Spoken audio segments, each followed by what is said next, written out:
Que le Seigneur soit béni pour cette grâce qu'il nous offre encore cet après-midi de partager la parole,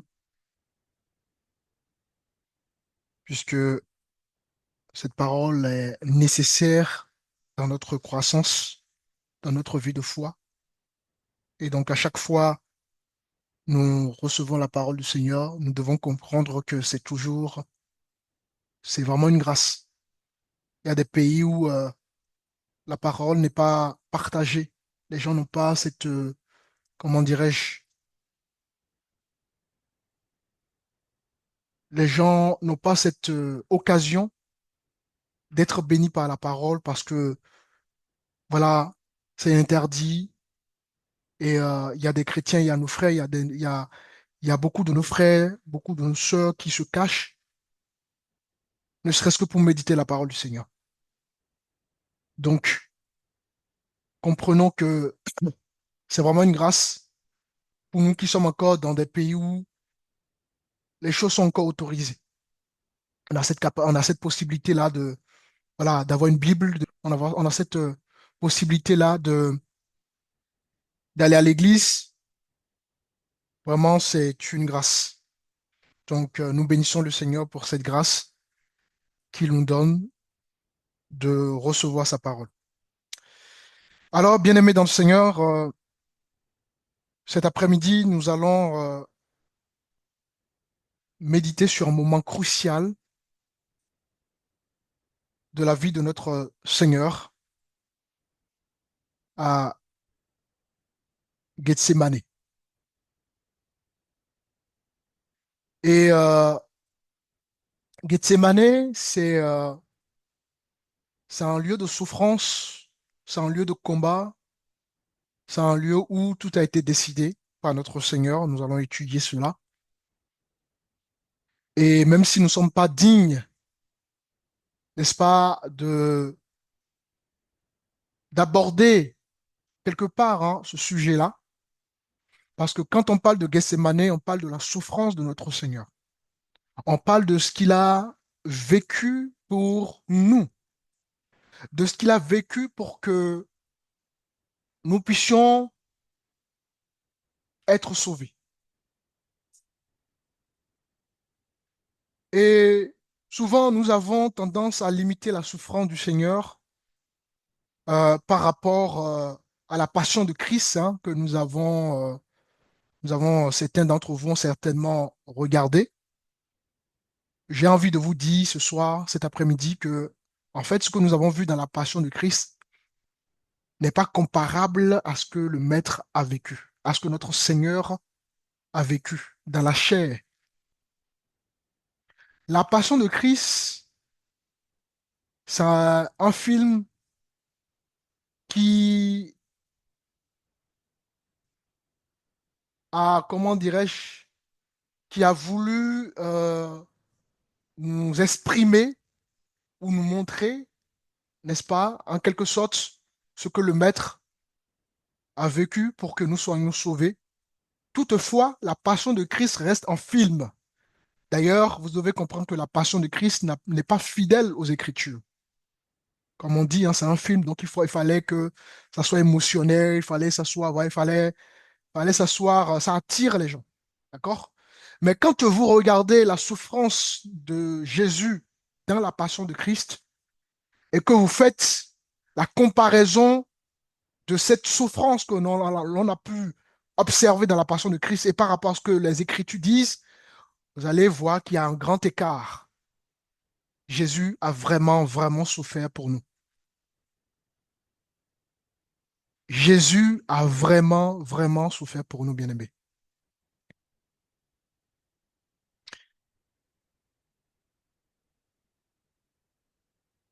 On a tendance à l'oublier, ça. On a tendance à oublier la souffrance de Jésus. On a tendance à ne pas prendre conscience, n'est-ce pas, de ce qu'a été la souffrance de notre Seigneur. On a souvent tendance à croire, bon, le Seigneur, bon, il est allé à la croix, voilà, il a vaincu le diable, nous avons été sauvés. Mais derrière, justement, cette grande victoire, derrière, n'est-ce pas, ce sacrifice, il y a eu une souffrance derrière.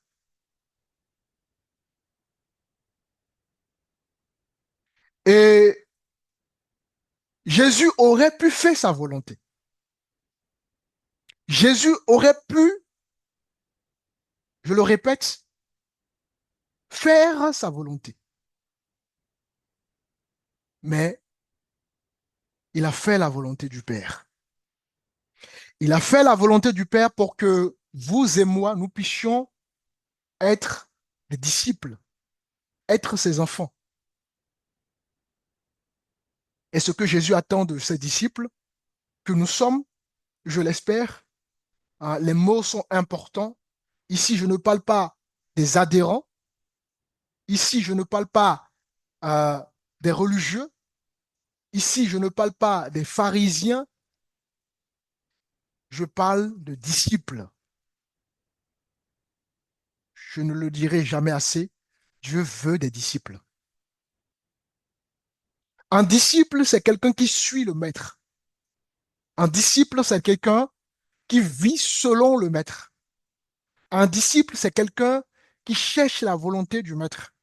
Un disciple, c'est quelqu'un qui va travailler dans l'intérêt de son maître.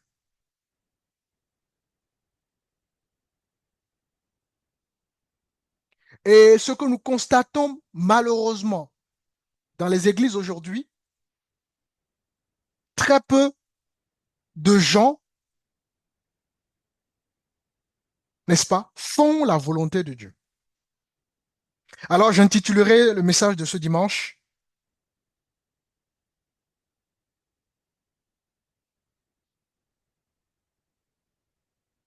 lorsque la volonté du chrétien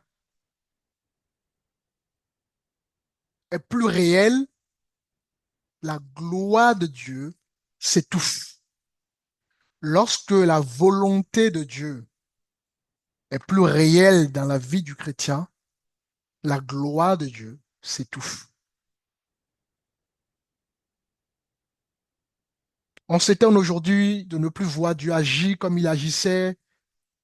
On s'étonne aujourd'hui de ne plus voir des miracles, de ne plus voir des choses, parce que nous oublions très souvent que nous vivons plus selon notre volonté que selon la volonté de Dieu.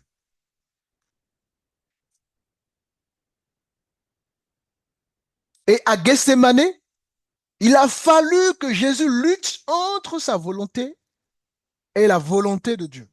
Il a fallu qu'il s'aligne à la volonté de son Père pour que la victoire puisse y avoir lieu.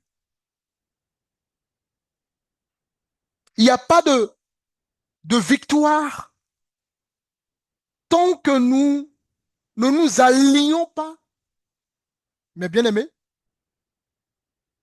sur la vision, sur la volonté de Dieu. Pour qu'il y ait la victoire,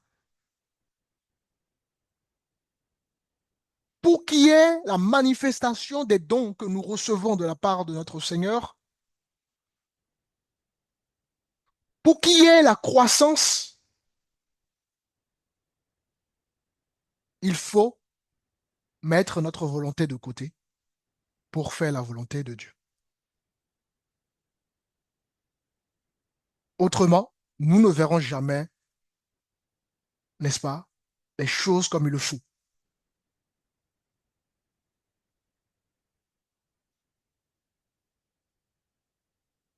Pour servir Dieu aujourd'hui, c'est tout un problème dans les églises, hein. Nous sommes beaucoup plus dans le raisonnement. Ah, moi, je ne suis pas prêt. Ah non, moi, j'ai envie de servir le Seigneur de telle manière.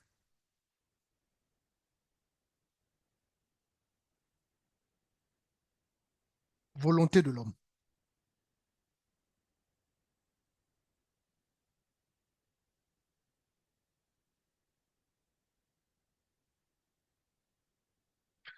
Et c'est quelque chose qui est en train de détruire le milieu chrétien. C'est quelque chose qui est en train de restreindre, en fait, sa main en voile quelque part entre ce que Dieu a envie de faire dans ta vie, entre ce que Dieu a envie de faire au sein de l'Église. La volonté de l'homme empêche Dieu d'agir comme il le faut, comme cela se doit. À cause de quoi? À cause de la volonté de l'homme.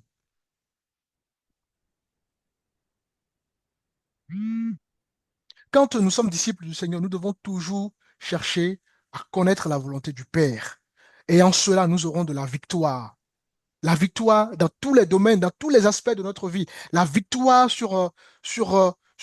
voilà, sur l'ennemi, la victoire dans nos vies personnelles, la victoire dans nos foyers, la victoire dans nos églises, la victoire dans nos projets. Parce que nous ne vivons plus selon notre volonté, mais nous vivons selon la volonté de Dieu.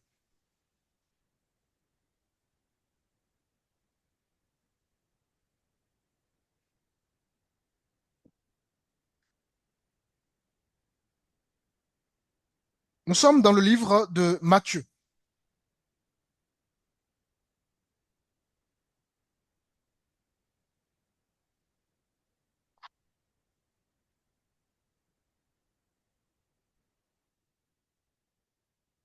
Matthieu chapitre 26. Je vais lire à partir du verset, ou quelqu'un rapidement peut lire à partir du verset 36. Verset 36. Là-dessus, Jésus alla avec eux dans un lieu appelé Gethsemane. Et il dit aux disciples, asseyez-vous ici pendant que je m'éloignerai pour prier. Amen. Continue la lecture. Il prit avec lui Pierre et les deux fils de Zébédée. Et il commença à éprouver de la tristesse et des angoisses. Il leur dit alors, mon âme est triste jusqu'à la mort. Restez ici et veillez avec moi. Puis, ayant fait quelques pas en avant, il se jeta sur sa face et pria ainsi. Mon Père, s'il est possible que cette coupe s'éloigne de moi. Toutefois, non pas ce que je veux, mais ce que tu veux. Et il vint vers les disciples qu'il trouva endormis. Et il dit à Pierre, vous n'avez pas pu veiller une heure avec moi. Veillez et priez afin que vous ne tombiez pas dans la tentation. L'esprit est bien disposé, mais la chair est faible. Il s'éloigna une seconde fois et pria ainsi.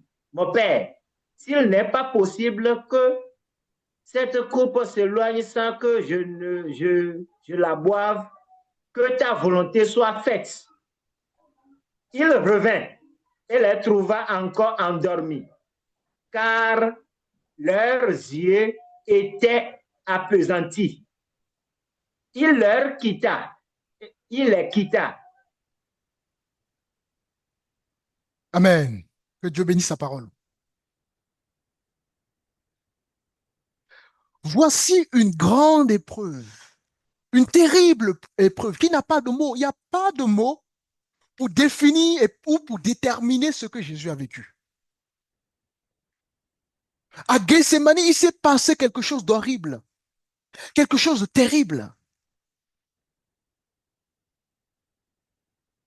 Gethsemane, c'est un jardin dont son nom signifie, n'est-ce pas, pressoir à huile.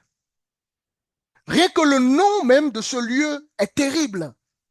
Pressoir à huile. En d'autres termes, c'est le lieu où Jésus a été pressé. Jésus a été pressé. En d'autres termes, il y a eu une lutte intérieure. Jésus a lutté.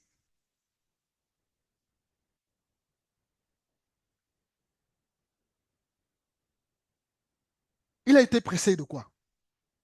Les tests nous le disent. Par l'angoisse, par la solitude et par le poids du péché de l'humanité. Et en ce moment, notre Seigneur se faisait presser. La Bible parle de lui en disant dans Ésaïe 53 qu'il est un homme de douleur, un homme habitué à la souffrance, un homme où, un homme qui a été rejeté. La souffrance a été réelle dans la vie de Jésus. Oublions tout ce qu'on connaît de la souffrance de Jésus, la passion de Christ, tout ça. La souffrance a été réelle dans la vie de Jésus. Tout ça pourquoi?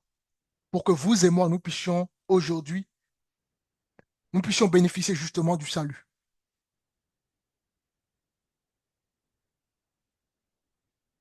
Jésus a été pressé.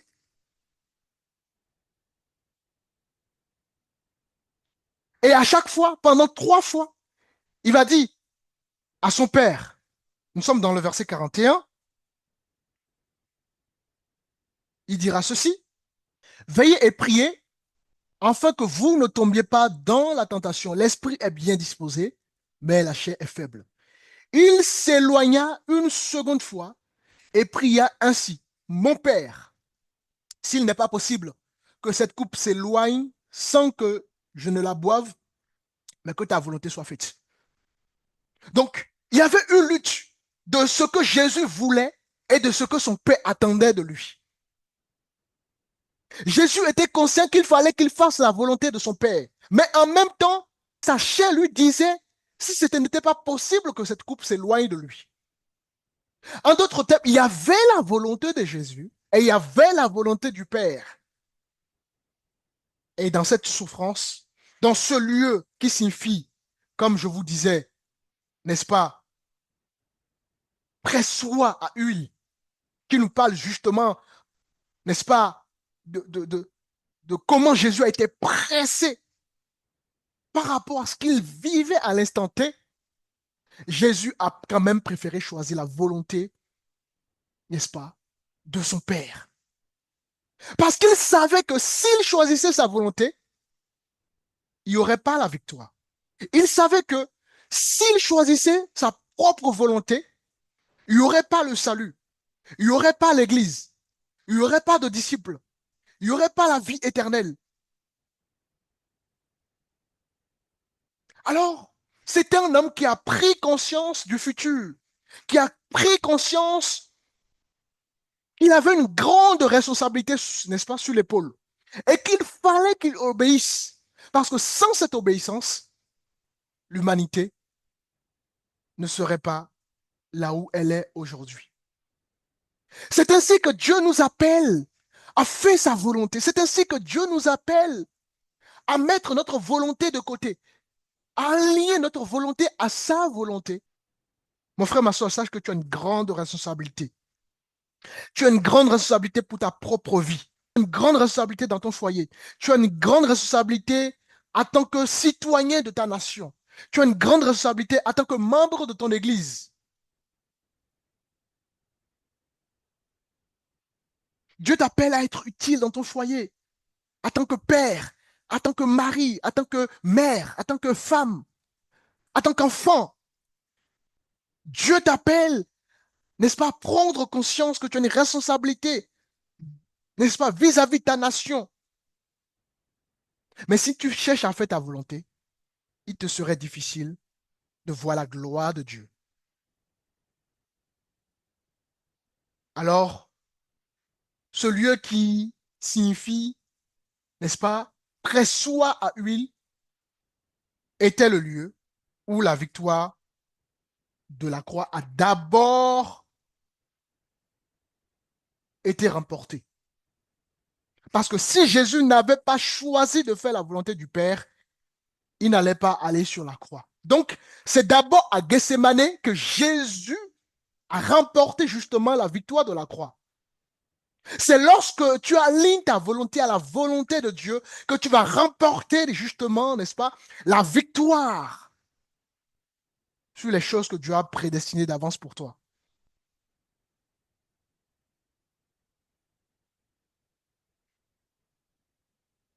Faire la volonté de Dieu, c'est nécessaire, c'est indispensable pour le chrétien. C'est indispensable pour celui qui est disciple du Seigneur.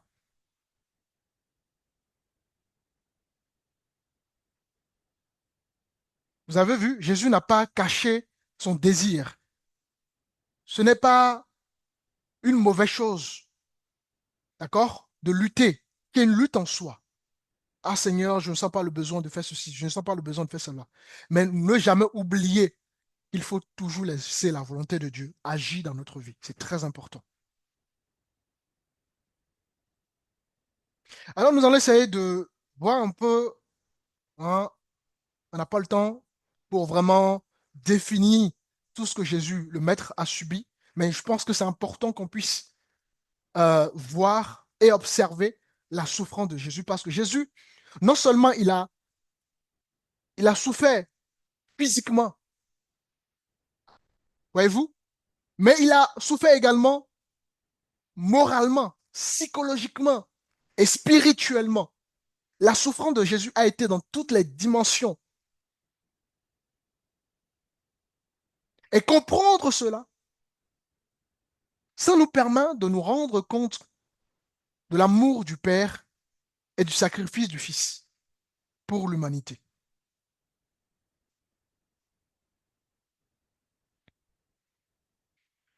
Nous sommes dans Ésaïe chapitre 53. Quelqu'un peut me lire à partir du verset 3.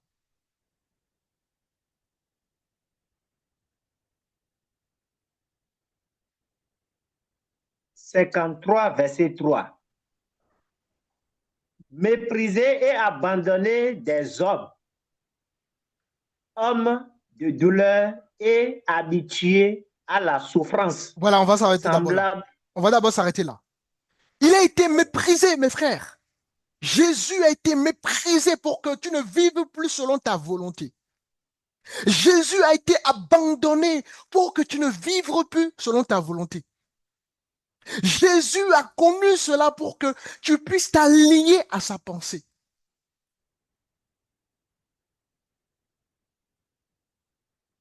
Dans l'église, on ne vient pas pour faire n'importe quoi. Dans l'église, on s'allie à une vision. Et si toi, tu veux servir Dieu comme toi, tu le souhaites, jamais la gloire de Dieu ne se manifestera dans ta vie. Pourquoi Salomon est l'homme le plus sage de toutes les générations? Il n'y a aucun homme qui a été plus sage, ni avant, ni après, et ne sera jamais plus sage que Salomon. Pourquoi? Vous pouvez aller lire ça dans un roi chapitre 2, chapitre 3, chapitre 4. Pourquoi il a été l'homme le plus sage du monde? Pourquoi, à votre avis?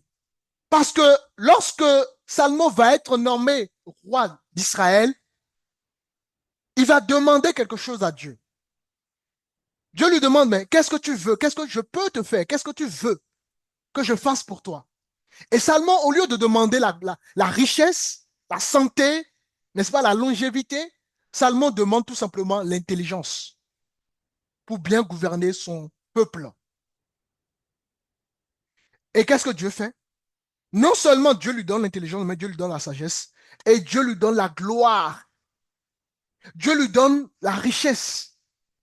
Salomon, au début, ne voulait pas ces choses. Ça ne l'intéressait pas, ces choses. Ça ne l'intéressait pas, la richesse. Ça ne l'intéressait pas, la gloire.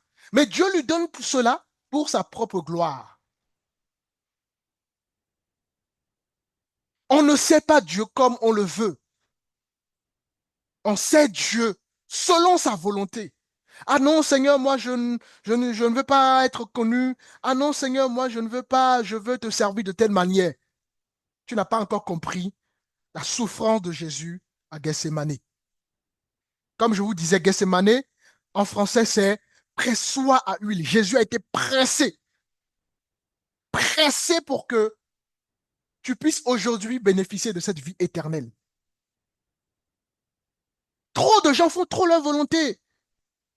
Si tu fais ta volonté, tu ne pourras pas servir Dieu. Si tu fais ta volonté, les dons que tu as reçus, tu ne pourras pas les manifester. Si tu fais ta volonté, mon frère, ma soeur, tu n'iras pas loin avec Dieu.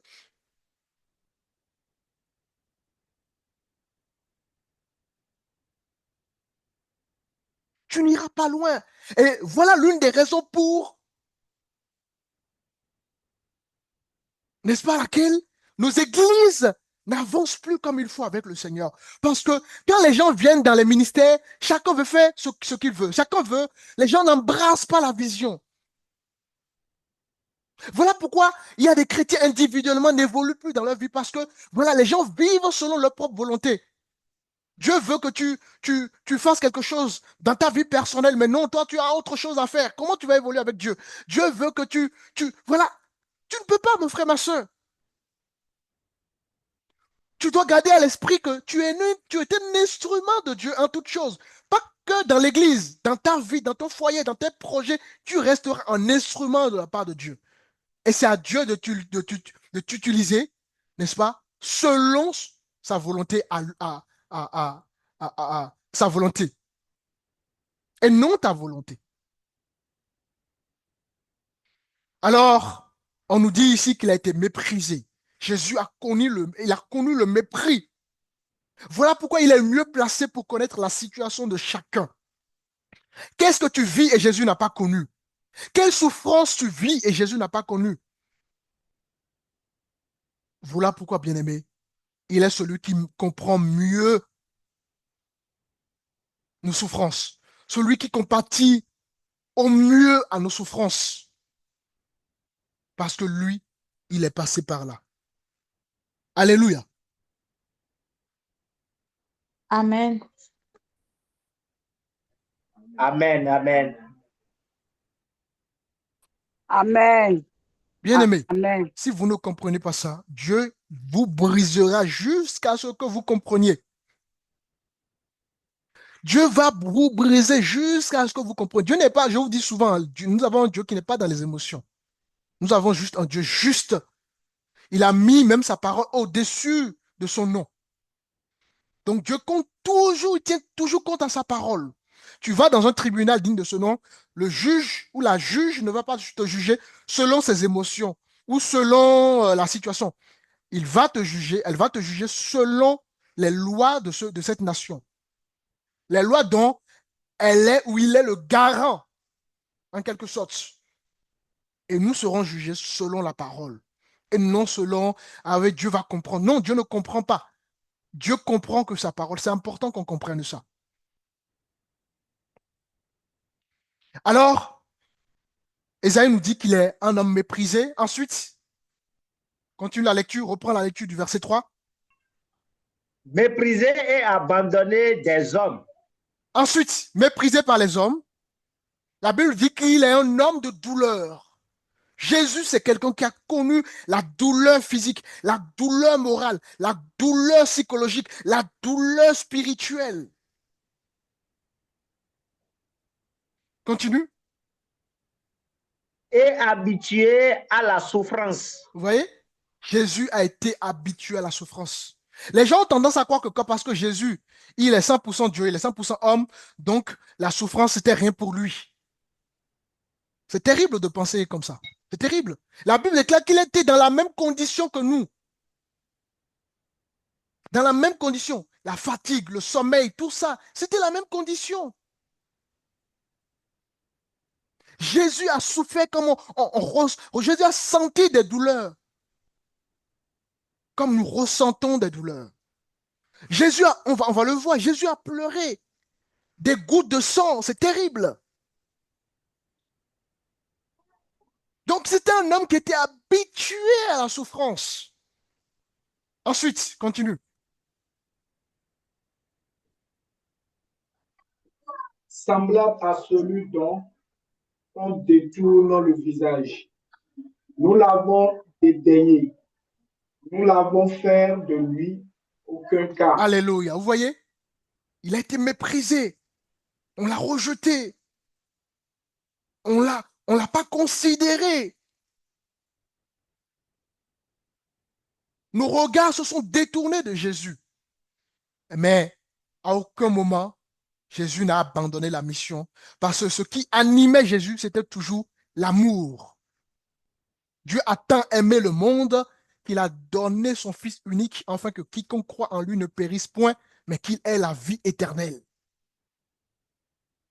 L'amour a été au centre de l'acte qu'a posé Jésus. L'amour était dans son cœur.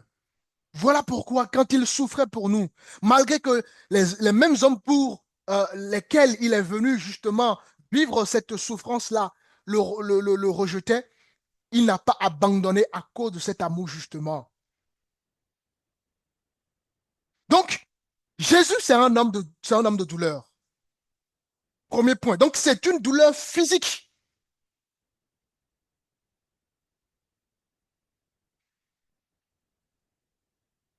Ensuite,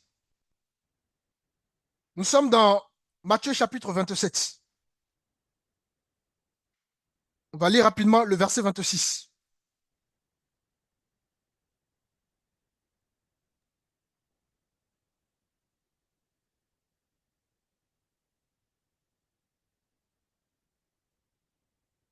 Matthieu 27, le verset 26.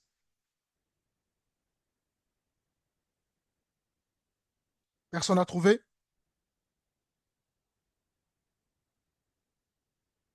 Alors Pilate leur relâcha Barabbas, et après avoir fait battre de verge Jésus, il le livra pour être crucifié. Alléluia. Alors, il est Amen. important de marquer une pause ici. Ici, il s'est fait battre. Et nous, on a lu ça comme ça. Pour nous, c'est tellement, les mots, vous savez, les mots sont très, très riches de sens quand nous arrivons à bien étudier chaque mot. Jésus a été fouetté, ce qu'on appelle justement la flagellation. Et vous devez comprendre que chez les Romains, n'est-ce pas, le fouet qui a été utilisé pour justement frapper Jésus, c'était un fouet qui était muni de morceaux de métal. C'était un fouet qui était muni d'os. Il y avait des choses pointues, un peu comme des clous qui ont été placés, n'est-ce pas, sur ces fouets-là. Des trucs métalliques, des ossements. Et quand on te frappait, quand on frappait Jésus avec, ça arrachait sa peau. Jésus a subi la flagellation. C'est-à-dire, on le frappait en déchirant sa peau. Parce que ce n'était pas juste un bois. C'était un bois qui était muni de métal, d'ossements, des choses qui arrachent la peau. Voilà une souffrance atroce que subissait le Maître pour notre salut. Pour que nous puissions plus vivre selon notre volonté, mais selon la volonté du Père. Et malgré cela, Jésus n'a pas abandonné. Jésus a compris qu'il fallait qu'il fasse la volonté de son Père. Donc, Jésus ici a été fouetté, flagellé. Ce qui, encore une fois de plus, n'est-ce pas, nous montre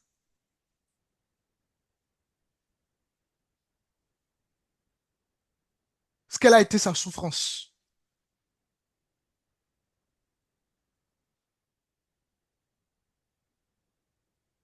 Donc, c'est pas ce qu'on a vu, comme je vous disais là, dans la Passion du Christ, où ne c'est pas du tout ça, hein, c'est du sérieux. Alors, ensuite, nous sommes cette fois-ci dans le verset 29, toujours de Matthieu chapitre 27. Verset 29. Il tressait une couronne d'épines qu'il posait sur sa tête, et ils lui mirent un roseau dans la main droite. Puis, s'agenouillant devant lui, il le rayait, en disant, C'est bon, on va s'arrêter Salut. là. Donc ici, On va mettre ici une couronne d'épines. C'est terrible, hein? On va enfoncer sur la tête de Jésus une couronne d'épines, ce qui va provoquer des douleurs atroces chez le maître. Ça va provoquer des saignements abondants. C'est terrible. Pendant que la couronne d'épines était placée, n'est-ce pas, sur la tête de Jésus, ça faisait saigner Jésus. Ça créait des douleurs. Voilà pourquoi Ésaïe 53 nous dira qu'il est habitué, que c'est un homme de douleur. Et ça, c'est des douleurs physiques. Et jusque-là, Jésus n'a toujours pas abandonné la mission. Jusque-là, Jésus n'a pas fait ça, il n'a pas voulu faire sa volonté. Vous vous rendez compte, les amis? Ensuite, nous sommes dans le livre de Jean, chapitre 19.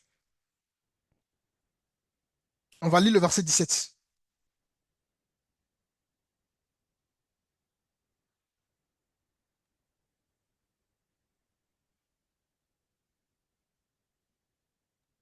Jésus porta sa croix, arriva au lieu du crâne, qui se nomme en hébreu Golgotha.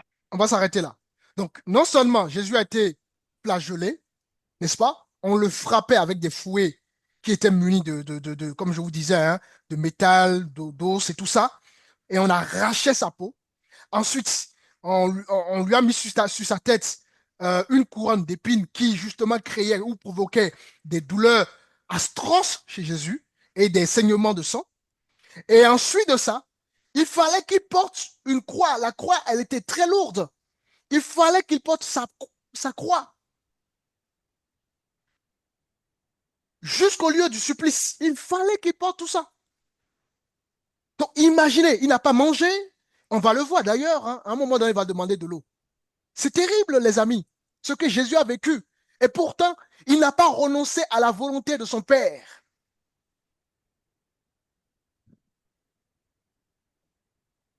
Il n'a pas renoncé à la volonté de son Père, mes amis. Et c'était des kilomètres. Hein? L'endroit où il fallait qu'il porte sa croix jusqu'au lieu de supplice, là, n'est-ce pas? C'était pas juste 5 minutes à pied ou 2 minutes à pied. Hein? C'était une longue distance. D'ailleurs, tellement fatigué qu'il fallait, n'est-ce pas, que Simon le relaie. Ensuite, nous sommes dans le livre de Luc 23. On va lire le verset 33.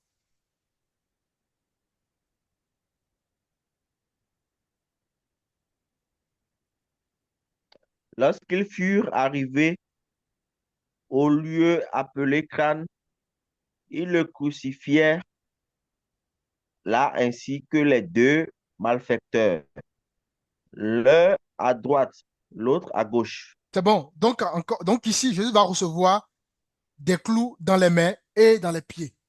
Vous vous rendez compte? Et les clous dont on parle à l'époque, c'est des clous extrêmement... euh, déjà, ça pèse. Hein, c'est des clous qui pèsent, qui ont du poids, qui ont de la longueur. On a foncé ces clous dans ses mains et dans ses pieds. Déjà, en plus déjà de la souffrance qu'il vivait.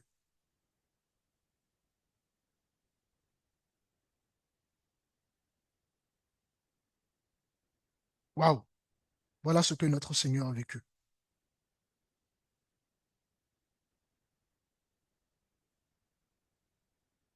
Et vous savez, le but de la crucifixion, c'est que la personne étouffe progressivement, ressent des douleurs de façon progressive. En fait, c'est une douleur, comment dirais-je, c'est une mort plutôt lente. Il devait mourir de façon lente, c'est-à-dire mourir avec de la douleur.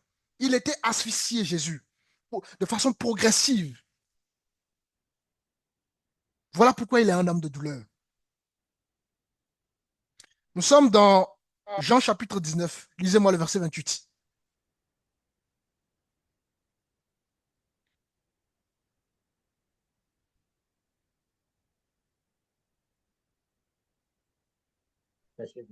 Après cela, Jésus, qui savait que tout était déjà consommé, dit afin que l'écriture fût accomplie. J'ai soif. Vous voyez? Soif, épuisement, vous voyez? C'était terrible. Donc tout ça pour nous dire, là ici j'ai parlé de la souffrance physique, on pourrait voir par exemple la souffrance morale et psychologique, hein. Euh, on va prendre quelques exemples par exemple. Vous allez voir, il a vraiment souffert dans toutes les, voilà, à tous les niveaux du terme en fait. Nous sommes dans Matthieu 27, regardez. Matthieu 27, on va lire à partir du verset 39.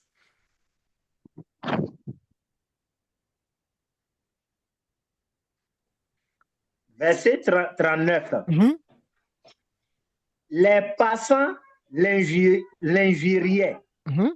et secouaient la tête en Continue. disant, en disant, toi qui détruis le temple et qui le rabâtis en 3 jours, sauve-toi, toi-même. Si tu es le Fils de Dieu, descends de la croix. Les Continue. principaux sacrificateurs, avec les scribes et les anciens, se moquaient aussi de lui et disaient, il a sauvé les autres et il ne peut se sauver lui-même.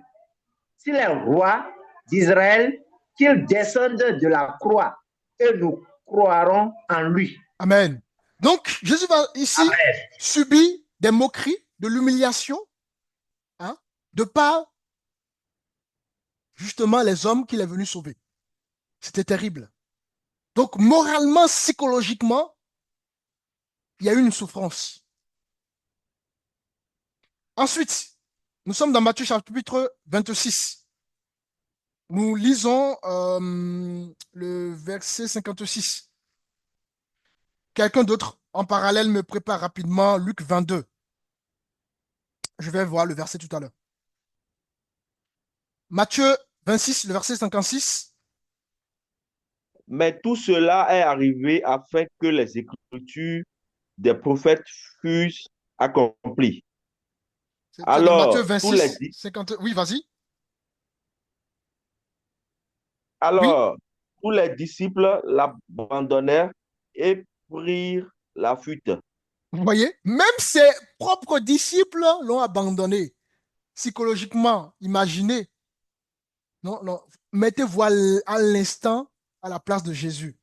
Il a été abandonné même par ses propres disciples. Il s'est retrouvé seul. Et pourtant, il n'a pas abandonné la volonté du Père. C'est terrible, hein? Là, on est en train de survolter un peu tout ça, mais s'il fallait prendre du temps là-dessus, le culte va durer des mois, hein. C'était terrible ce que Jésus a vécu. Alors, Luc 22, nous lisons le verset 61.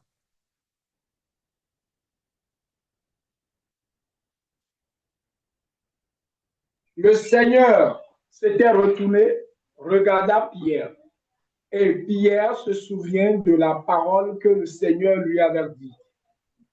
Avant que le coq chante aujourd'hui, tu me réuniras 3 fois. Donc, Et merci frère, étant c'est bon, c'est bon. Donc ici, Jésus a été renié par Pierre. Waouh! Pierre a clairement déclaré qu'il ne le connaît pas. Vous vous rendez compte, cette souffrance morale et psychologique? C'était terrible. Nous sommes dans le livre de Matthieu 26. Cette fois-ci, nous allons lire le verset 47. Verset 47. Comme il parlait encore, voici Judas, l'un des 12, arriva, et avec lui une foule nombreuse armée d'épées et de bâtons, envoyée par les principaux sacrificateurs et par les anciens du peuple. Celui qui le livrait leur avait donné ce signe. Celui que je baiserai, c'est lui. Saisissez-le. Amen, on va s'arrêter là. Donc ici, il y a eu la trahison de Judas. Donc ça, psychologiquement, moralement, c'était terrible. Moqué, humilié, n'est-ce pas, par le peuple, par les pharisiens, par les chefs religieux. Voyez-vous, il a été rejeté, abandonné même par ses propres disciples. Il a été renié par Pierre. Il a été trahi par Judas. Ce qui, psychologiquement et moralement, c'était terrible. Et pourtant, il n'a jamais abandonné, n'est-ce pas, la volonté du Père. Et ensuite, nous sommes cette fois-ci dans 2 Corinthiens chapitre 5. Rapidement, nous lisons le verset 21. Que ces choses vraiment nous conscientisent et nous amènent à prendre conscience que la vie, nous banalisons trop la vie chrétienne. Nous sommes trop dans la banalisation, dans la légèreté. On n'est pas dans la crainte, on n'est pas dans le concret, dans la profondeur avec notre Seigneur. Alors, 2 Corinthiens chapitre 5, le verset 21.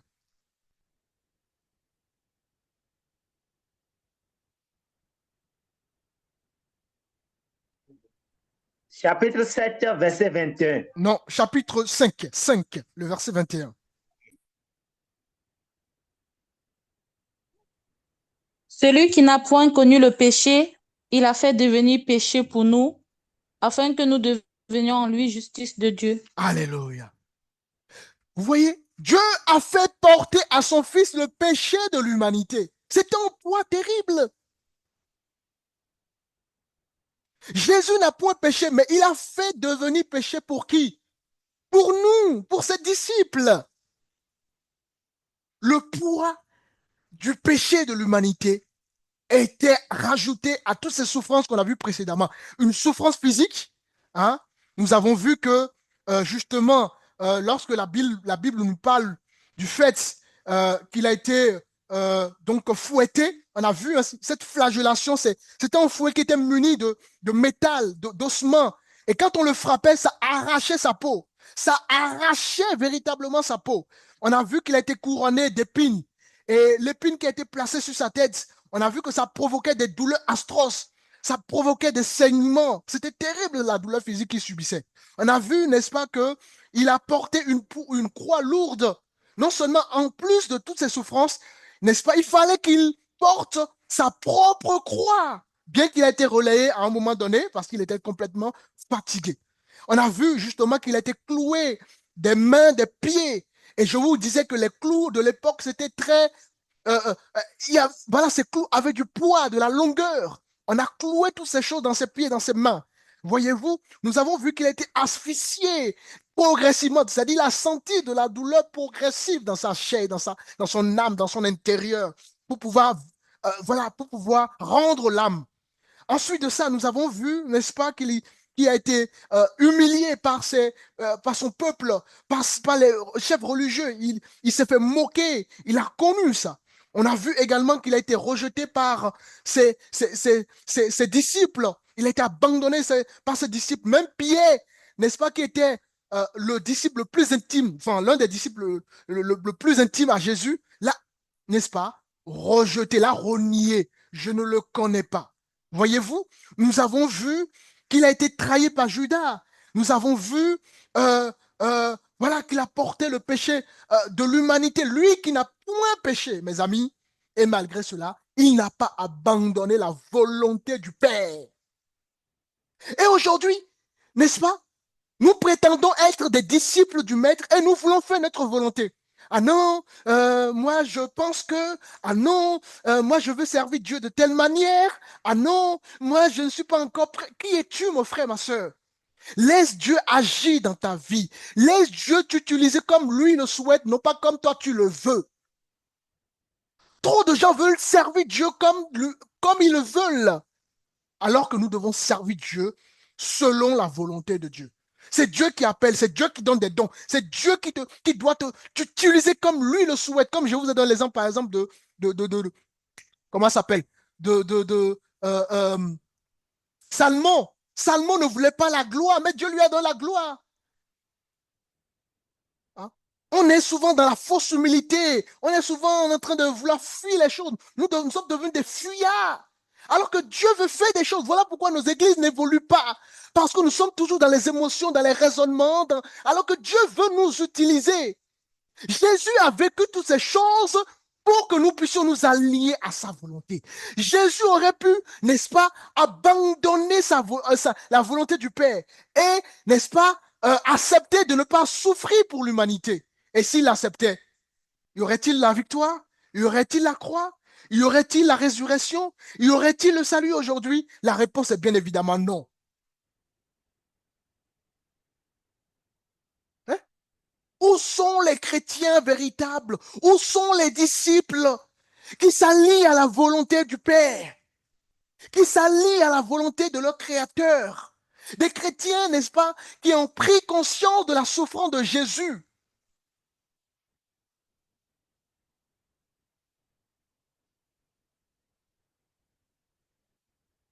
Nous allons rendre des comptes.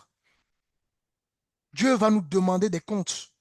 Ah oui, vous pensez que ceux qui ont dit Seigneur, Seigneur, ça va prophétiser en ton nom. Vous ne pensez pas que les dons ne se sont pas manifestés en eux? C'est parce qu'ils n'ont pas fait la volonté du Père. Ils n'ont pas fait la volonté de Dieu. Ils ont servi Dieu comme ils le voulaient. On ne sépare Dieu comme on le veut. On ne fuit pas. On ne fuit pas les choses que Dieu veut faire au travers de notre vie. Dieu fait tout pour sa propre gloire. Dieu fait tout pour sa propre gloire. Quand on arrive dans un ministère, on s'aligne à la vision du ministère. Quand on est en couple, n'est-ce pas, Dieu va donner une vision à ce couple. On ne vit pas comme s'il n'y a pas de vision. Tu dois avoir Dieu doit donner une vision pour ton couple. Dieu doit donner une vision pour ta vie. Dieu donne une vision également à l'église. Et quand on vient à l'église, on s'aligne à la vision de l'église. Et on se laisse utiliser par le Seigneur. Comme lui le veut, non pas comme nous on le souhaite.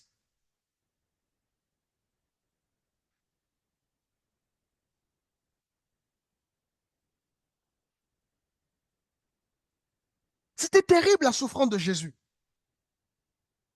Il a subi d'ailleurs, regardons, nous sommes dans Galates chapitre 3. Lisez-moi le verset 13.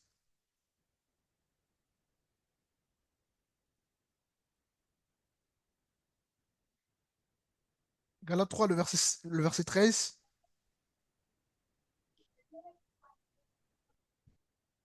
Christ nous a rachetés. Christ nous a rachetés de la malédiction de la loi, étant devenu malédiction pour nous, car il est écrit, maudit est quiconque est perdu au bois, afin que la bénédiction d'Abraham eût pour les païens son accomplissement en Jésus-Christ et que nous reçussions par la foi l'Esprit qui avait été promis. Frère, je parle à la manière des hommes. Une disposition en bonne forme. C'est bon, on va s'arrêter là. Donc, ici, Christ va subir la colère de Dieu, encore une fois de plus, à notre place. Lui qui a été parfait dans sa vie. C'est un juste Christ. Il a été juste. Mais il fallait qu'il fasse la volonté du Père. À un moment donné, même quand on lit correctement les textes bibliques, on va voir qu'il y a eu un silence du ciel.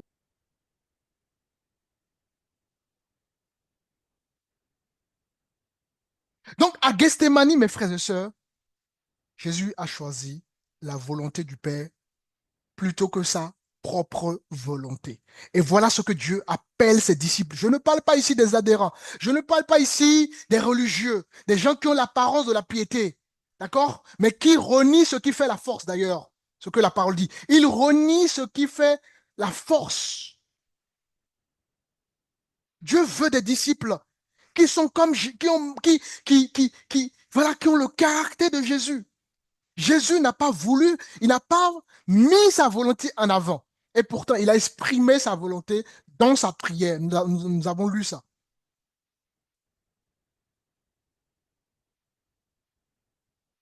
Voilà ce que Dieu attend de ses disciples. Chacun doit apprendre à vivre selon la volonté du Seigneur. Parce que chacun a son Gethsémané. Gethsémané, comme je vous disais, c'est la pression, c'est la souffrance. Et chacun a ce moment-là. C'est un moment où Dieu vraiment va nous donner la possibilité de dire, voyez-vous, que ta volonté soit faite. Non pas ma volonté, mais ta volonté. Seigneur, je ne veux pas te servir. Je ne suis pas te servir, mais que ta volonté se fasse. Seigneur, je veux te servir uniquement dans ma chambre, mais que ta volonté se fasse. Si tu décides que je te serve, n'est-ce pas, dans la cour publique, ben que ta volonté se fasse. Si tu veux que je te serve, n'est-ce pas, dans un lieu public, mais que ta volonté se fasse. Seigneur, moi, je ne suis pas prêt à épouser à être en mariage, mais que ta volonté se fasse. Seigneur, moi, je ne suis pas prêt à avoir des enfants, mais que ta volonté se fasse. Voilà les chrétiens que Dieu veut.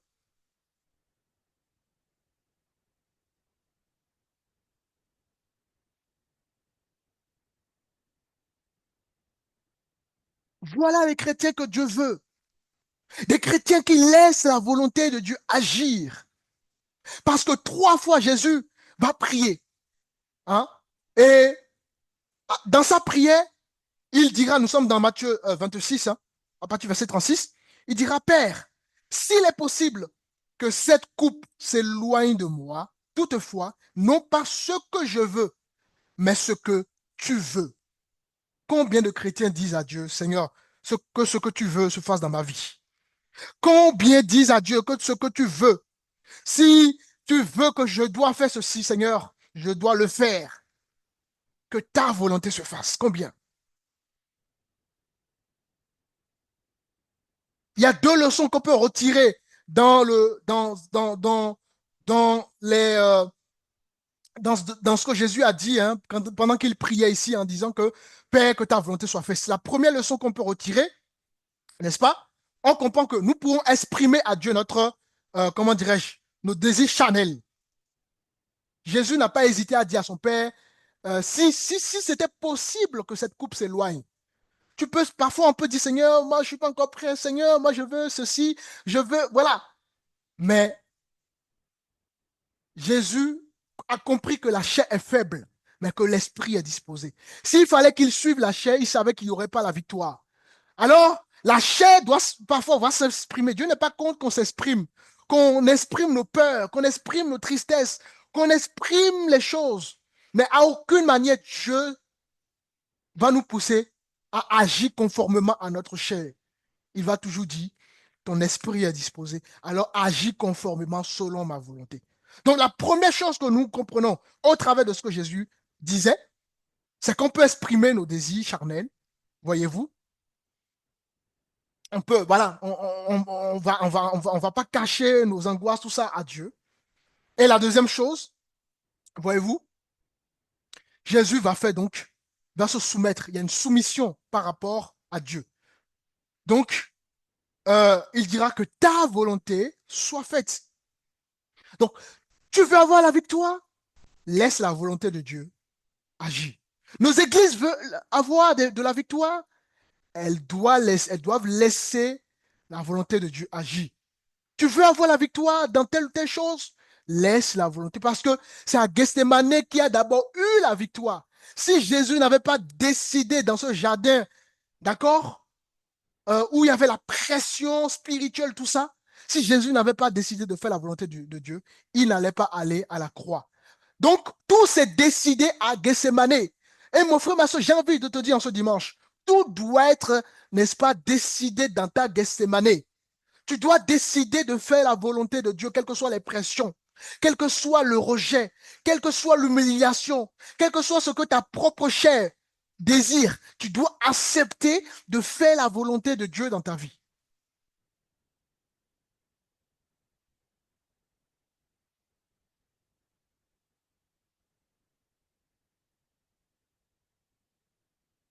Tu dois accepter de le faire. Toi, tu as envie d'aller, je ne sais pas, d'aller évangéliser uniquement euh, la ville de Châtres, et Dieu te dit, va à Paris évangéliser. va à Toulouse évangéliser.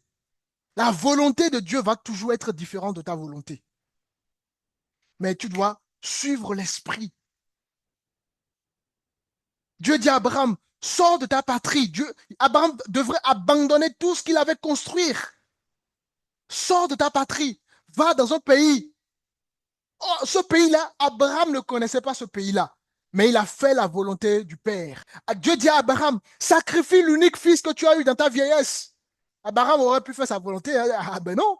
Moi, j'ai eu, sincèrement, si on nous demande aujourd'hui que Dieu nous demande de sacrifier l'un de nos enfants, est-ce qu'on serait capable? On a beaucoup, n'est-ce pas, de leçons à retenir vraiment de ces héros de la Bible qui ont obéi à Dieu. Dieu lui dit, va sacrifier ton fils. La Bible déclare qu'il a obéi. La Bible déclare que le sacrifice vaut mieux, l'obéissance vaut mieux que le sacrifice. Beaucoup sont dans le sacrifice. Moi, je suis dans une vie de piété. Je prie chez moi, je prie avec mes enfants, je vais à l'église, je donne la dîme. Mais ils ne sont pas dans l'obéissance.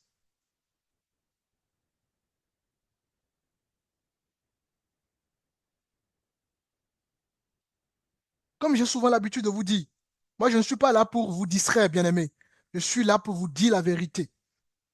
D'accord? Je suis là pour vous dire la vérité. Il est temps que la vérité soit prêchée. Il est temps voilà, que le Seigneur interpelle ses serviteurs, qu'on soit capable de dire les choses. Maintenant, libre à chacun, d'accord, de suivre ce que l'Esprit dit.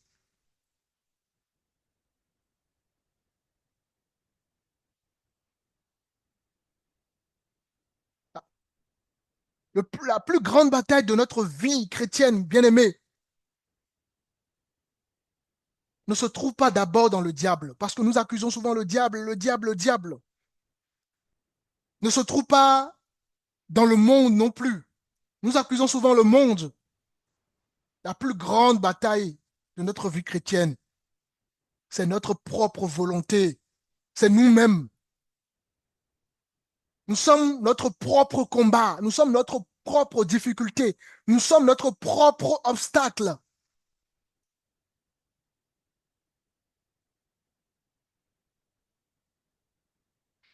Alors, lisez-moi le verset 37 de Matthieu 26 rapidement et regardez quelque chose. Même le verset 38 aussi. Matthieu 26, le verset 37, le verset 38. 37. Il prit avec lui Pierre et les deux fils de Zébédée. Et il commença à éprouver de la tristesse et des angoisses. C'est bon, tu vas attendre. C'est bon, on s'arrête là. Vous voyez, ici, Jésus a été saisi de la tristesse, de l'angoisse, par rapport justement à ce qu'il devrait vivre. Et regardez ce que Luc ajoute. Si vous prenez donc la passion de Christ dans le livre de Luc, Luc exprime que, en fait, Jésus était en agonie. D'accord? Il suait. Et sa sueur était comme des gouttes de sang. C'est terrible. Vous vous rendez compte? La sueur de Jésus était comme du sang.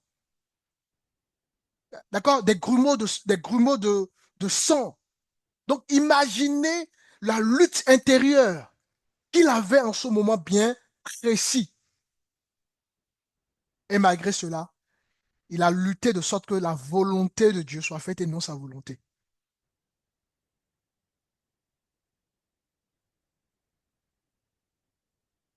Imaginez que Jésus, en cette période, il imaginait déjà la trahison de Judas, le rejet de Pierre, l'humiliation qu'il a. Il imaginait tout ça.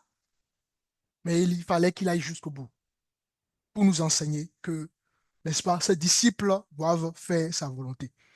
D'ailleurs, nous sommes rapidement dans le livre de Matthieu chapitre 6, la prière que nous aimons bien citer là. Lisez-moi uniquement le verset 10.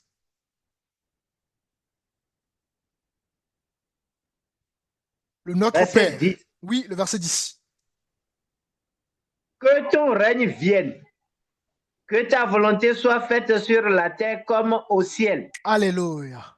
Qu'est-ce que Dieu veut? Que Amen. la volonté du ciel soit faite dans nos vies. Amen. Amen. Que la Amen. volonté du ciel et non notre volonté. Or, ce qui tue nos églises aujourd'hui, c'est que chacun cherche à faire sa volonté. Comme je vous disais, quand on arrive, je prends le cas du ministère, mais je peux prendre le cas du mariage et beaucoup d'autres choses. Hein. Quand on arrive dans un ministère, par exemple, le ministère a déjà une vision. Donc, il y a une vision céleste qui conduit déjà le ministère. Quand on arrive, ben, on abrace la vision et on devient des instruments utiles pour le ministère. Quand on se marie, on doit comprendre qu'il y a une vision pour le couple. Quand on a des enfants, on doit comprendre qu'il y a une vision que Dieu a pour nos enfants. On ne va pas dire, ah, moi, j'aimerais que... Non. Qu'est-ce que Dieu veut que mes enfants deviennent? Comment Dieu veut que j'éduque mes enfants? C'est ça qu'il faut chercher. Parce que nous sommes des intendants. Nos enfants ne nous appartiennent pas. Nos biens ne nous appartiennent pas. Nous n'avons rien ici dans le monde qui nous appartienne. La preuve, quand on va mourir, on va laisser Marie, on va laisser nos femmes, on va laisser nos enfants, on va laisser nos biens. Donc nous sommes des intendants, n'est-ce pas? Et un intendant est là pour travailler dans l'intérêt de son propriétaire. Et notre propriétaire ici, c'est notre Seigneur. Donc nous sommes là pour travailler dans l'intérêt de notre maître. Donc notre foyer, nous devons conduire notre foyer selon ce que Dieu veut qu'on fasse pour le foyer. Nous devons justement accompagner nos enfants selon ce que Dieu veut qu'on fasse vis-à-vis de nos enfants. Dieu t'a donné les moyens financiers, c'est pour bénir quelqu'un, c'est pour bénir le ministère, c'est pour bénir des choses. Sois utile pour le Seigneur. Soyons utiles pour Dieu. Laissons notre volonté de côté et appliquons la volonté du Père. Que ta volonté, n'est-ce pas, si je reprends Matthieu chapitre 6, que ta volonté soit faite sur la terre comme quoi au ciel.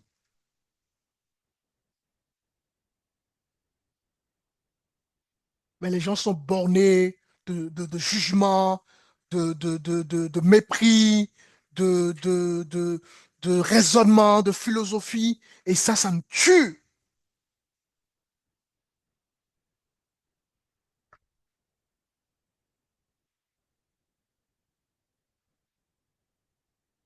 Vous voulez voir la gloire de Dieu?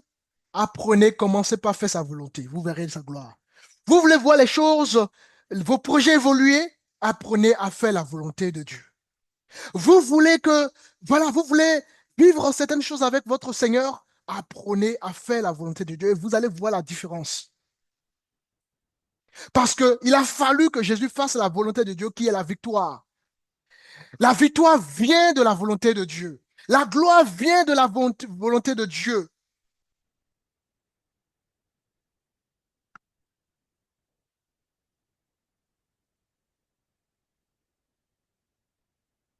La maturité spirituelle, ce n'est pas l'absence de lutte. On va lutter. Jésus a lutté. Il a lutté contre tout ce qu'on a vu précédemment.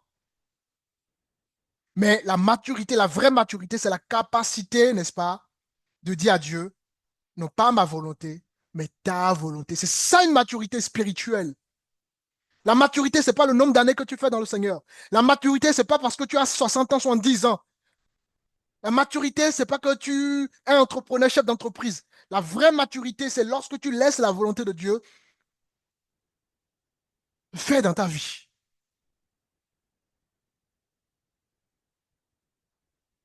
Beaucoup disent vouloir aimer Dieu. Beaucoup prônent j'aime Dieu. Nous aimons Dieu. Machin, machin.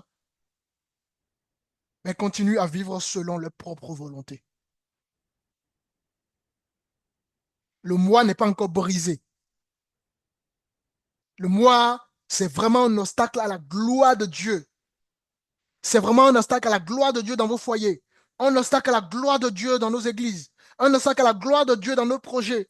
Un obstacle à la gloire de Dieu dans toutes les responsabilités que le Dieu nous confie. La Bible déclare que si celui qui ne peut pas gérer les petites responsabilités que Dieu lui confie, n'est-ce pas? Si les petites choses que Dieu nous donne, si on est incapable de les gérer comme il faut, Dieu ne peut pas nous donner des grandes choses.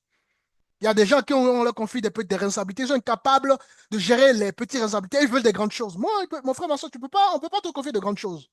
Parce que moi, quand par exemple je donne une responsabilité à quelqu'un, j'observe la personne par exemple. Et c'est en fonction de la maturité de la personne que je vais encore plus donner la responsabilité à la personne.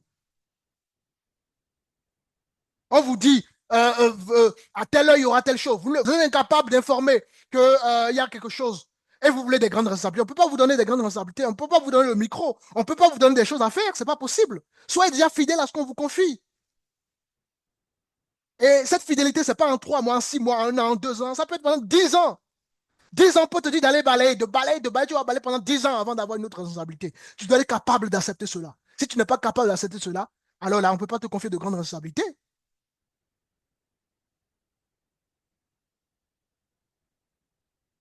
Avant moi de servir le Seigneur, j'ai connu 5 ministères.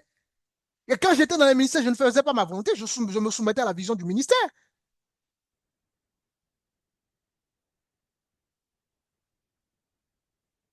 Dieu te dit, voilà, il y a des frères et sœurs qui ont besoin un peu d'être encouragés en Chine. Mais toi, tu regardes, tu dis, ah, moi, je ne peux pas aller en Chine, j'aime pas les Chinois. Ah bon, toi, tu es chrétien, tu dis, tu n'aimes pas les Chinois. Hein? Alors que la foi transcende toutes les races. Tu dois aimer Chinois, tu dois aimer toutes les races en réalité. Ah non, moi, j'aime pas les Chinois. Ah non, moi, tu vas être dans le jugement. Alors que Dieu te dit, va en Chine. J'aime mon peuple en Chine. Voilà les gens qui ne font pas la volonté de Dieu. Ils vont commencer par critiquer. Ah non, la Chine. Ah non, moi, je ne veux pas manger le truc bête, bête, bête, bête, bête là-bas. Ah non, moi, je n'ai pas les moyens. Non, ceci, tout ça, ça bloque la gloire de Dieu.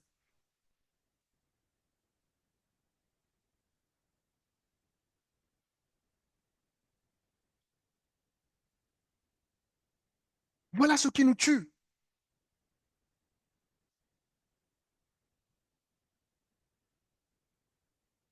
Quand Dieu a envoyé les apôtres, les 12 apôtres, vous lisez, vous pouvez lire dans Matthieu chapitre 10, Jésus leur dit, ne prenez rien avec vous. Ne prenez ni vêtements avec vous. Ils sont partis en mission. Eh ben, Dieu a permis de sorte que, voilà, les gens les hébergeaient. Ils avaient tout ce qu'il fallait pour justement bien, euh, euh, pour, euh, pour que la mission, voilà, soit, ils ont bien accompli la mission sans pour autant, alors qu'au départ, ils étaient partis sans rien prendre. Mais Dieu a suscité des gens pour soutenir le ministère, pour les soutenir, pour les soutenir. Mais nous, on va dire, ah, mais non, j'ai combien, j'ai pas beaucoup d'argent dans le compte bancaire. Ah, mais non, moi, j'ai mon travail, je ne peux pas laisser mon travail. Vous voyez, on a du mal à accomplir la volonté de Dieu. On a du mal à obéir à la volonté de Dieu. Et ça, cela doit être travaillé dans nos Gethsémanès. Jésus a d'abord travaillé cela. Il a d'abord lutté. Et quand il va décider de faire la volonté de Dieu, et alors est venue la victoire. Ah, et alors il a accepté la croix.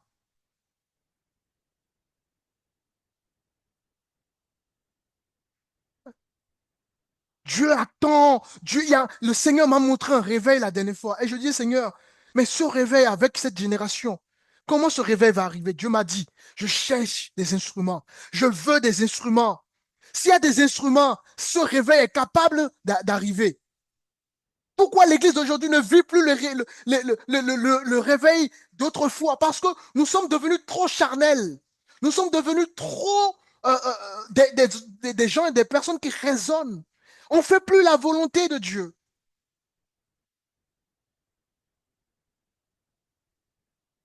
Nous inspirons de Salomon, de David, de Paul, tout ça. C'était des hommes extrêmement intelligents, des hommes qui avaient vraiment ce qu'il faut. Pourquoi? Parce que eux, ils obéissaient à la volonté de Dieu. Et en obéissant, Dieu leur donnait la sagesse, Dieu leur donnait l'intelligence, Dieu leur donnait la richesse, Dieu leur donnait la capacité de réussir, Dieu leur donnait ce qu'il faut pour qu'ils soient des hommes et des femmes distingués. Dieu leur donnait des choses qui leur permettaient, n'est-ce pas, d'attirer le regard du monde. Ils obéissaient à la volonté de Dieu.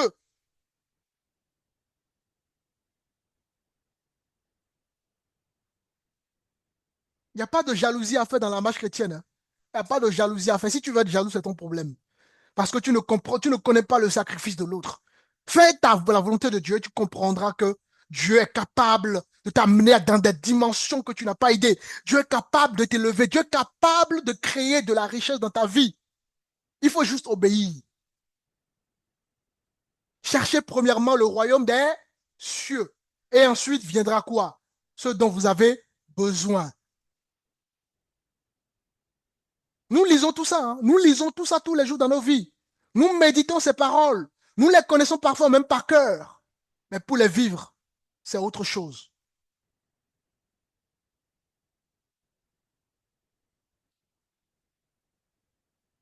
C'est autre chose. Moi, j'apprécie des hommes humbles, des femmes humbles qui marchent avec nous. On s'inspire d'eux. Regardez ceci. Nous sommes dans Matthieu, Acte chapitre 16, pardon, le verset 9. Acte 16. Ok. Verset 9. Acte Le verset 9. verset 9. Pendant la nuit, Paul eut une vision. Un Macédonien lui apparut et lui fit cette prière. Face à Macédoine, secoue-nous. Après cette vision de Paul, nous cherchâmes aussitôt à nous rendre en Macédoine. Amen. Ici, Que... c'est bon. Amen. Ici, l'apôtre Paul va recevoir une vision. Il va avoir un songe de la part du Seigneur. Le Seigneur lui donne une vision. Et vous allez voir qu'est-ce que les frères et sœurs ont fait. Ils ont suivi la vision. Ils ont suivi celui qui a reçu la vision. Nous cherchâmes à... D'accord? Tous les frères et sœurs se sont conclus qu'il fallait suivre la vision. C'est ça l'unité dans l'Église. L'Église a besoin de ça. Il n'y a pas deux visions dans une Église. Il n'y a pas trois visions dans une Église. Il n'y a pas quatre visions. Il n'y a qu'une seule vision. Qui est donc la volonté de Dieu. Et nous, on accompagne parce qu'on a reçu des grâces. D'accord? On va manifester les grâces que Dieu nous a données. Regardez les divisions que nous avons aujourd'hui. Parce que chacun cherche son intérêt. Les gens prêchent aujourd'hui non plus pour prêcher la croix. Les gens prêchent pour avoir la gloire. Et par conséquent, on met de côté, n'est-ce pas, le message qui doit transformer la vie des gens. On prêche plus la croix aujourd'hui. On prêche plus la sanctification aujourd'hui. On prêche plus le pardon aujourd'hui. On prêche plus l'amour aujourd'hui. Ce que les gens prêchent, c'est la richesse, le matériel. Voilà l'église que nous avons aujourd'hui. Les gens font leur volonté au lieu de faire la volonté de Dieu.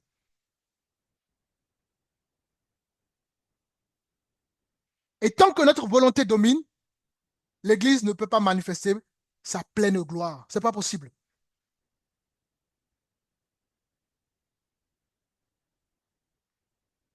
L'église ne manifeste pas la pleine gloire du Seigneur pour la simple raison que chaque chrétien veut encore leur propre gloire personnelle, leur propre intérêt personnel. Chacun vient dans une église pour son propre intérêt personnel. Au lieu de dire, Seigneur, si tu m'as permis de connaître ce ministère, c'est pour grandir avec toi, c'est pour apprendre des choses, c'est pour être utile. Rends-moi utile, Seigneur. Rends-moi utile, non pas ma volonté, mais ta volonté. Seigneur, si tu m'as positionné dans cette entreprise, je ne veux pas que ma volonté soit faite, mais ta volonté. Amène-moi là où tu veux. Je sais que je suis un instrument dans cette entreprise.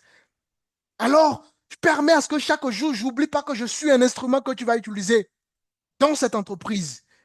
Et tu verras comment Dieu va justement t'accompagner dans cette entreprise.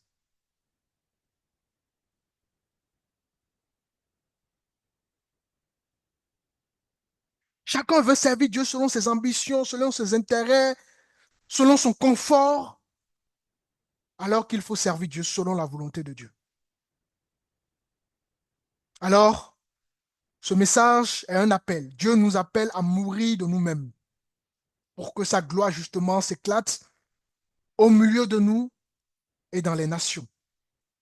Tu dois comprendre que tu es un instrument de Dieu dans ta vie de tous les jours. Où que tu sois, même quand tu es dans le train, tu es un instrument de Dieu.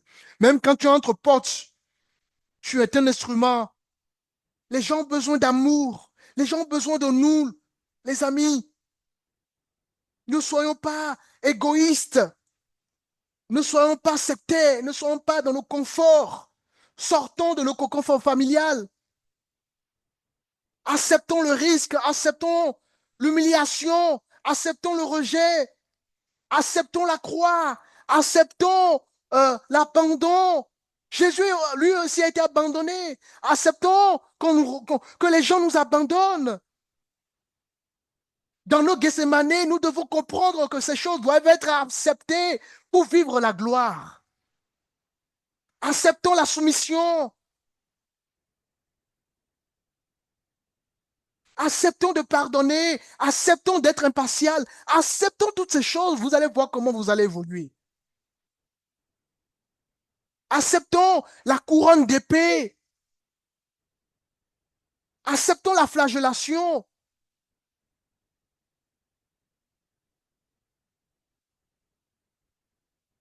La gloire de l'Église se révèle uniquement lorsque,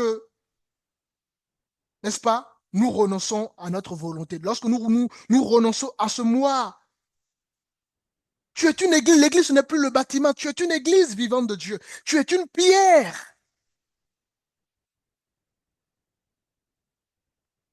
Il ne faut plus laisser le moi diriger ta vie, mon frère, ma soeur.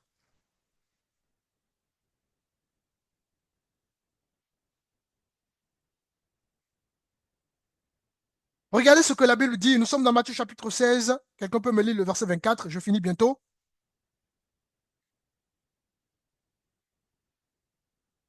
Matthieu 16, le verset 24.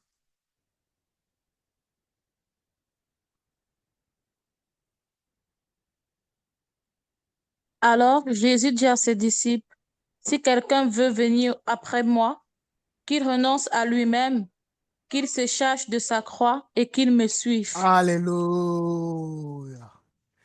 Nous lisons toutes ces paroles, hein. Nous lisons ces choses dans nos vies.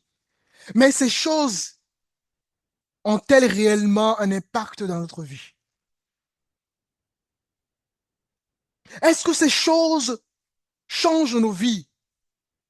Si quelqu'un veut venir après moi, alors Dieu dit à quelqu'un, si tu veux venir après le Seigneur, après le Christ, si tu prétends être véritablement son disciple, voilà ce que la Bible dit. Si quelqu'un veut venir après moi, qu'il renonce à lui-même, donc il renonce au moi. Le moi ici, c'est la volonté.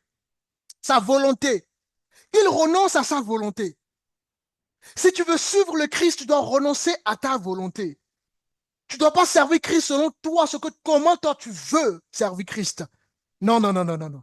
Tu dois servir Christ selon comment lui veut que tu le serves. Qui sommes-nous pour dire, Seigneur, moi, non, on ne veut pas ceci. Seigneur, on veut te servir de ce. Qui sommes-nous? Qui d'entre nous a exigé à Dieu de nous donner un talent et un don? La Bible déclare que l'Esprit, n'est-ce pas, a dispatché ses dons selon son bon vouloir. C'est lui qui décide. Il est le souverain, celui qui décide de tout. Alors, qu'il renonce à lui-même, le renoncement à soi, c'est indispensable pour rentrer dans certaines dimensions avec le Seigneur. C'est indispensable, sinon nous allons être dans une vie, on va dire que moi j'appelle une vie basique. Hein? Basique, bon, on prie, on loue, voilà, sans plus, de temps en temps on évangélise, sans plus, en fait c'est une vie basique. C'est une vie apparence de piété, mais il n'y a pas l'obéissance parce que l'obéissance vaut mieux que le sacrifice. En fait, on n'est pas utile à Dieu, en fait.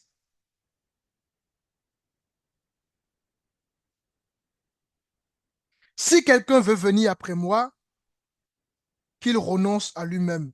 Moi, je suis parti récemment, fait 3 mois au pays. Je pensais que ma femme n'aurait pas voulu que je sois avec elle pendant ces 3 mois-là. Sa volonté aurait voulu que je fasse peut-être 2 semaines, un mois. Mais j'imagine qu'elle a compris qu'il fallait que la volonté de Dieu se fasse. C'est ça, servir Dieu. Mes enfants me manquaient. Ma femme me manquait. J'avais aussi envie. Mais il fallait faire la volonté de Dieu. C'est ça, faire la volonté de Dieu. Prendre des risques, faire des choses pour lesquelles on n'est pas habitué. Rejeter le confort, même, être capable. Parfois, Dieu va permettre que tu dors par terre sous le sol parce que voilà, tu vis dans un environnement où tu n'as pas la possibilité de dormir sur le lit. Tu dois l'accepter. C'est ça, porter sa croix. Dieu t'envoie en mission, tu n'as pas forcément tout ce qu'il fallait faire. Peut-être pour aller même de village en village, il fallait marcher. Alors que habituellement, tu as l'habitude de prendre ton véhicule, tout ça. Dieu te dit non. Là-bas, il n'y a pas de véhicule, tu marches à pied. C'est ça, porter sa croix. Rejeter le confort et vivre selon la volonté de Dieu. Jésus, autrefois, il marchait de ville en ville. Pourtant, à l'époque, il y avait des chameaux, des ânes, tout ça. Mais Jésus, la plupart de son ministère, il marchait à pied. Jésus n'avait pas de maison fixe à l'époque.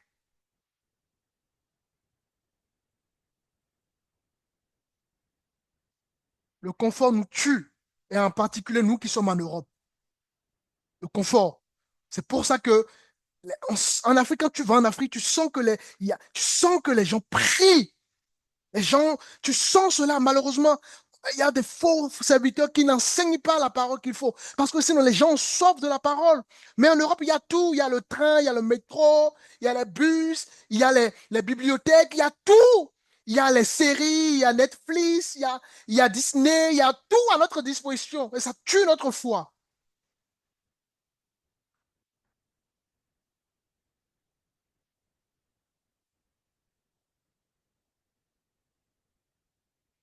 Alors qu'il renonce à lui-même et qu'il se charge de sa croix et qu'il me suive.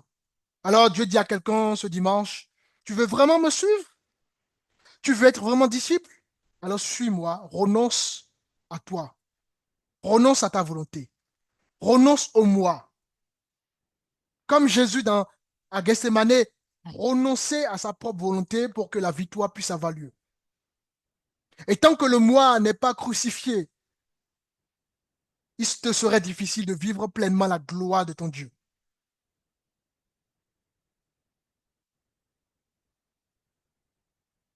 Nous sommes dans Galates chapitre 2, le verset 20.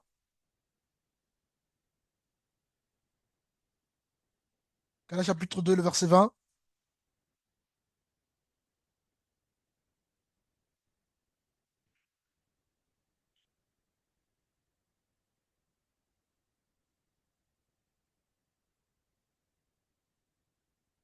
Galates chapitre 2, le verset 20.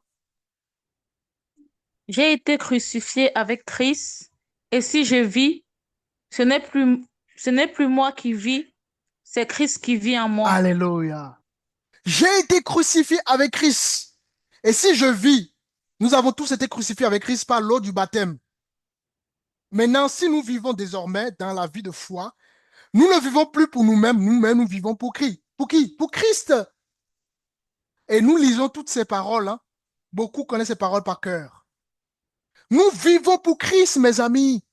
Et le Seigneur, qui est notre Père par excellence, il sait ce qui est bien pour nous. Nous vivons pour Christ, mes frères et sœurs. Alors, si tu confies des projets de voyage à ton Père, il saura l'améliorer. Si tu confies tes projets à ton Père céleste, il saura l'améliorer. Si tu confies tes peurs à ton Père, il saura te donner, n'est-ce pas, ce qu'il faut pour que tu ne fasses pas ta volonté, mais sa volonté à lui. Si tu te confies davantage à lui, tu seras comme lui. Tellement que l'apôtre Pierre parlait comme Jésus que les gens, lorsque Pierre va renier Jésus, les gens disent, mais tu parles comme Jésus. Tu étais avec Jésus. Voilà ce que Dieu veut de ses enfants.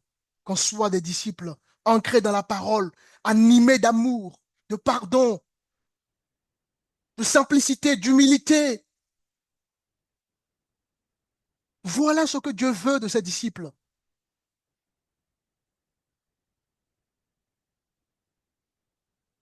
Une obéissance totale à sa parole.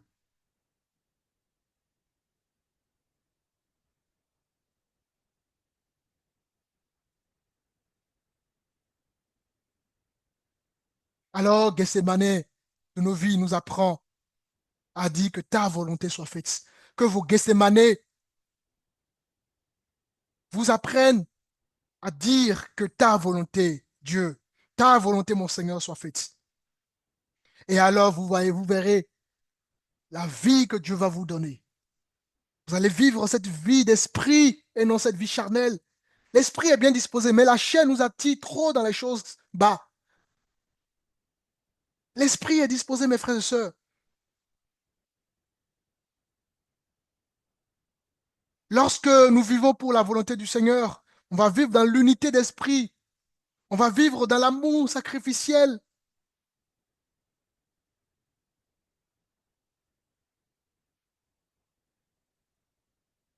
Si Jésus avait choisi sa volonté, mes frères et sœurs, il n'y aurait pas justement le salut. Il n'y aurait pas la croix. Il n'y aurait pas d'église. Donc, vous imaginez que lorsque vous faites votre volonté, vous imaginez ce que les blocages que vous créez. Vous imaginez la responsabilité qui est la vôtre, quand vous ne faites pas la volonté de Dieu. Vous ne faites pas bénéficier des gens. Vous ne faites pas bénéficier l'Église de certaines choses. Vous ne faites pas bénéficier voilà, à vos enfants certaines choses, à vos maris certaines choses, à vos époux certaines choses, à vos amis certaines choses.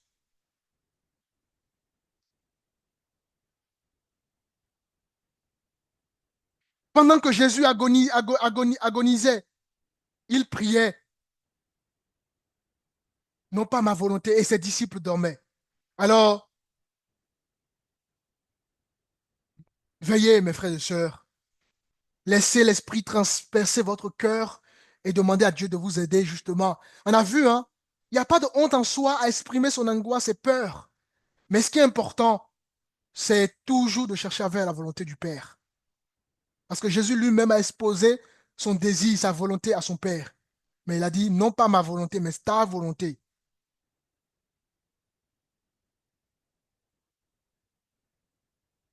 Alors la victoire intérieure a été emportée par la prière dans le jardin, dans ce jardin qui s'appelle donc Gethsémane, donc le pressoir d'huile. Et en cela, Jésus a remporté justement la victoire sur l'humanité. Alors, quelles sont les conséquences lorsque nous ne faisons pas la volonté du Seigneur généralement, et en particulier dans l'Église? Ben, il y a souvent la division, il y a des querelles. Hein. Je n'ai pas le temps, vous pouvez lire Corinthiens chapitre 3, le verset 3, dans vos maisons pour cela. Il y a une absence de puissance quand on ne fait pas la volonté de Dieu, voyez-vous. Il y a une vie de piété qui s'installe, mais sans une vie de foi réelle. Il y a un blocage dans la mission du Seigneur. On va restreindre la mission du Seigneur parce qu'il n'y a plus des gens qui osent. Nous n'osons plus parce que nous sommes dans les calculs. D'accord? Et même chose dans nos vies personnelles, on n'avancera plus, on va être dans une vie de monotone. Voilà, voilà comment ça s'appelle? On va être errant, on va être dans la même chose. On a vu la dernière fois, hein, dimanche dernier, qu'il y a des saisons. Dieu ne nous met pas dans une saison de façon définitive. Une saison a une fin, même quand bien même cette saison vient de Dieu.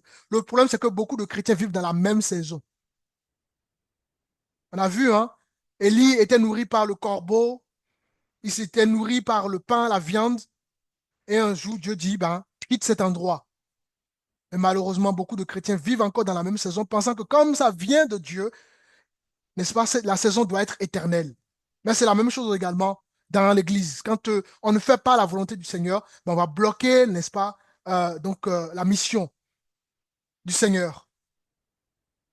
Dans nos vies personnelles, on va être bloqué, on va être dans la même chose. On va être dans une vie basique, en quelque sorte. Et tout le monde a ça, même les païens ont cette vie-là. Alors, qu'est-ce que nous avons de mieux que les païens? Parce que les païens également ont cette vie-là que nous avons. Voilà, boulot, maison, enfants, foyer. Les païens aussi ont tout ça. Qu'est-ce qui nous identifie des païens? C'est parce que Dieu nous amène de gloire en gloire et d'exploit en exploit lorsque nous obéissons à la volonté de Dieu. Donc, le renoncement au moi, à la volonté, ça permet à ce que les dons spirituels se manifestent puissamment. Ça permet à ce que l'amour règne au sein de l'Église du Seigneur. L'amour, le pardon, voyez-vous, le monde nous envie parce qu'on devient des piliers pour le monde.